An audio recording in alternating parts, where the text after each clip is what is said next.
De volta com o seu estilo de vida, e neste bloco nós vamos dar início ao nosso bate-papo do dia, que é sobre temperamento. Eu estou muito interessada em aprender a respeito deste assunto.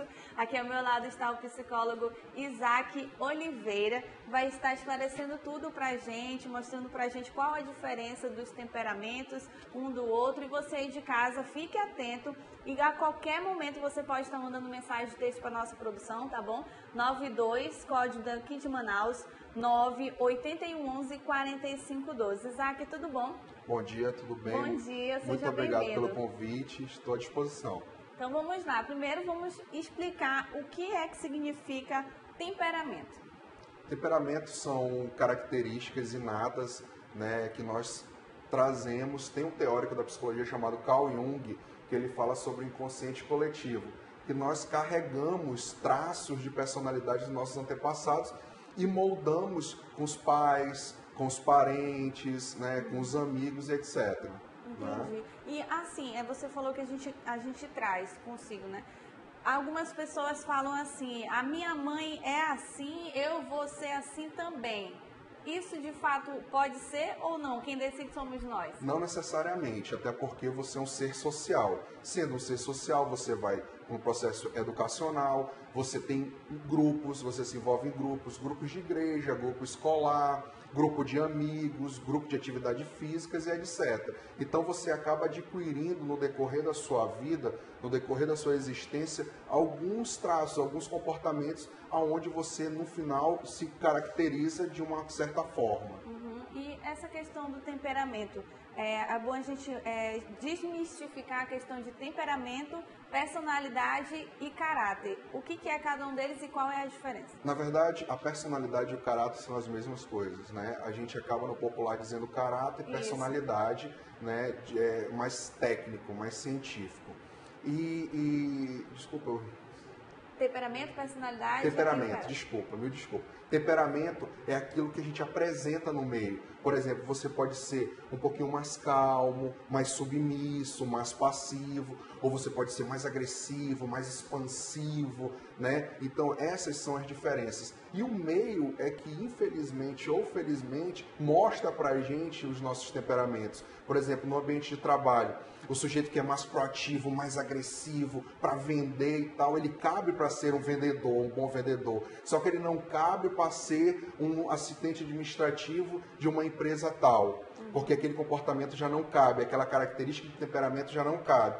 Agora, para ser um bom vendedor, sem dúvida nenhuma, né? Tem também dessa questão de, no ambiente de trabalho, a pessoa ter um jeito, e em casa ele já é de outra forma. Sim, existe. Não é que é dupla personalidade, não é isso.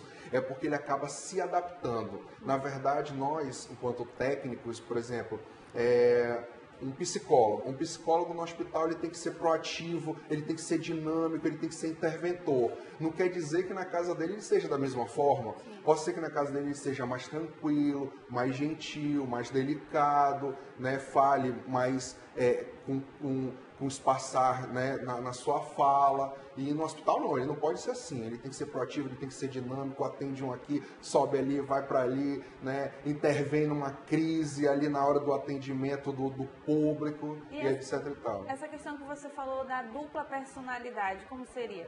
Pois é, as pessoas no senso comum, elas acabam dizendo, o fulano ali, ele é dessa forma. É de lua, né? É de lua, né? Existe até esse ditado popular, é de lua. No outro ambiente, ele é mais calmo, mais tranquilo.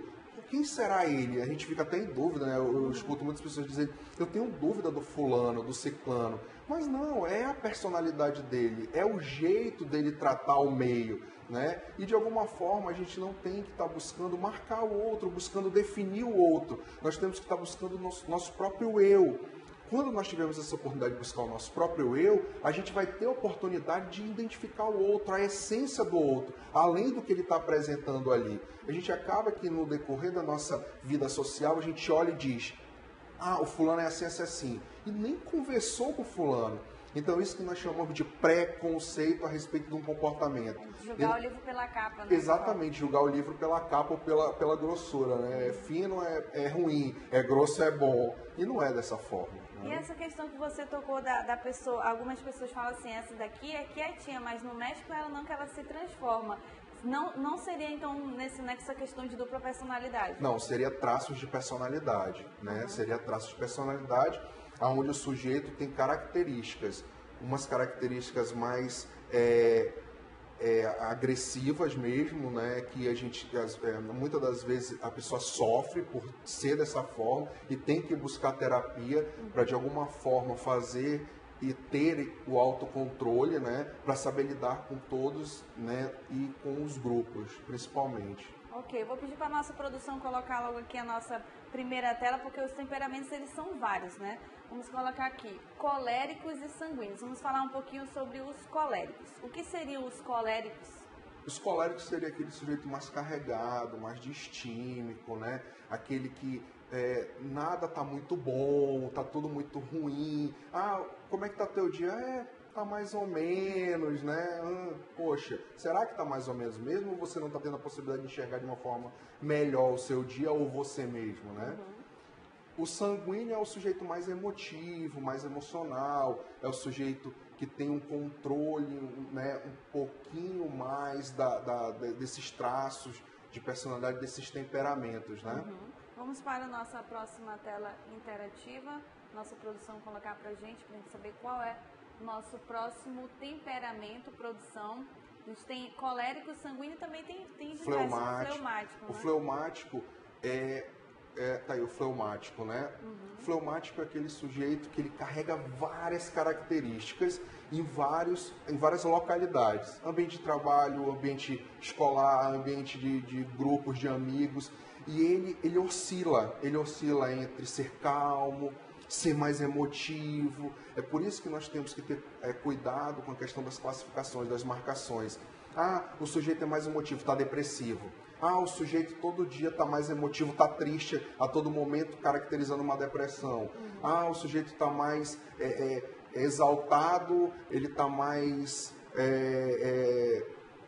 fluente, está mais conversador, ele é isso, é aquilo. Nós temos que ter muita calma, muita tranquilidade em estar falando qualquer coisa de qualquer pessoa, né? Porque todos nós, por exemplo, no traço fleumático, carregamos a característica de emotividade. Eu posso ser mais emotivo, você não pode ser, você ser mais acolhedor e etc e tal, né? Então nós temos que ter cuidado, porque nós carregamos várias características. Nessa questão de carregar as várias características, dependendo de situações que acontece pela vida, esses temperamentos, eles podem mudar? Sim, eles vão se adaptando, eles vão se adaptando. São aquelas experiências, é a maturidade que nós dizemos, né? Ah, o sujeito hoje é mais maduro. Por que ele é mais maduro? Porque no decorrer da vida dele foi mostrado a ele que ele tinha características que não se adequavam a certos locais.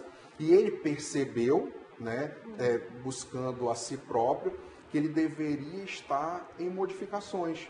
E essas modificações, com o acúmulo dessas experiências, que a gente caracteriza como maturidade, né? E essa questão da maturidade, acredito que os pais também têm uma grande influência, né? Sem dúvida Muitos pais nenhuma. deixam os filhos aprenderem com os erros e com isso vão adquirindo esses temperamentos, vamos dizer assim. E outros não, já querem que o filho tenha aquela vida que o pai teve, quer mandar, quer controlar, isso acontece, né? Isso, excelente. Você colocou um ponto fundamental. Os pais, eles têm que entender que eles são educadores.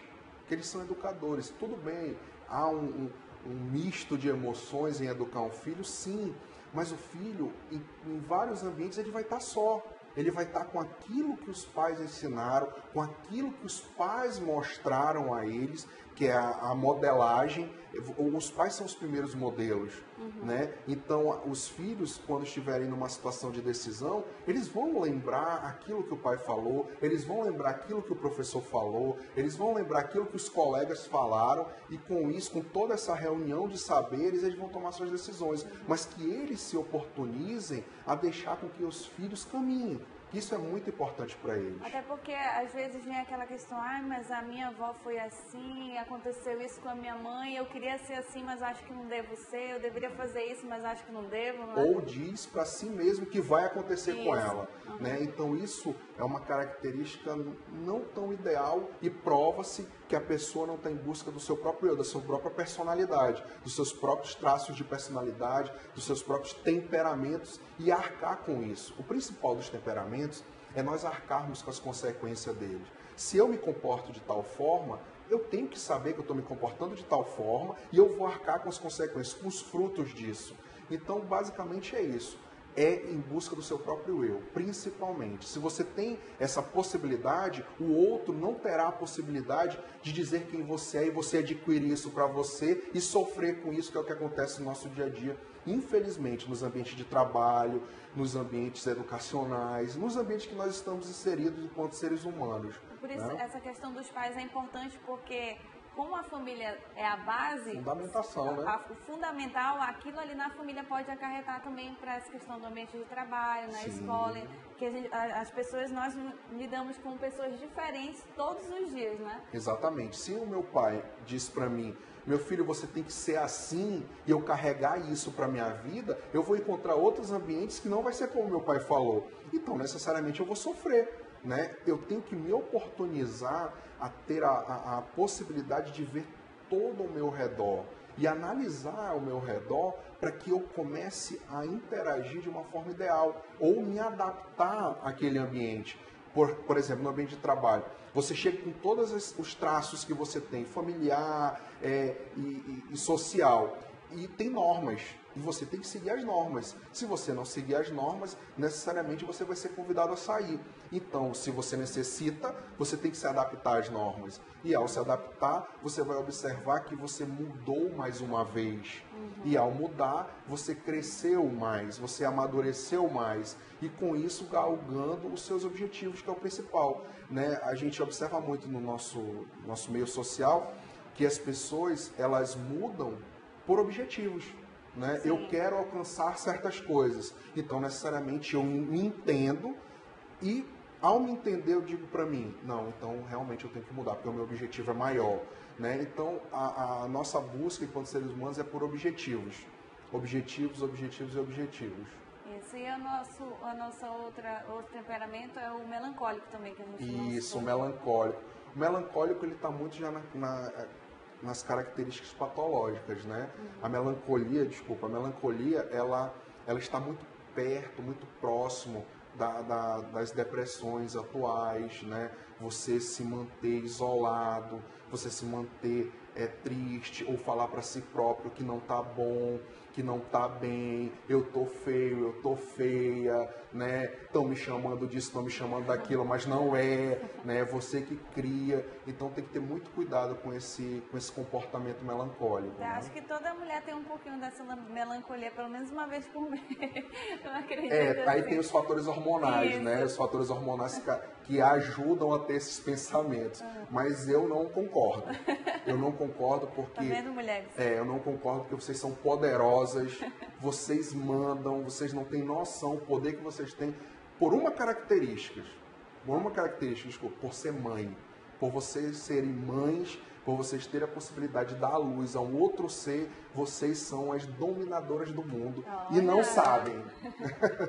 Isaac, a gente vai para um breve intervalo, viu? Mas daqui a pouquinho a gente vai estar dando continuidade à nossa entrevista, falando sobre temperamentos. Vamos falar também sobre os pontos positivos e negativos de cada um deles.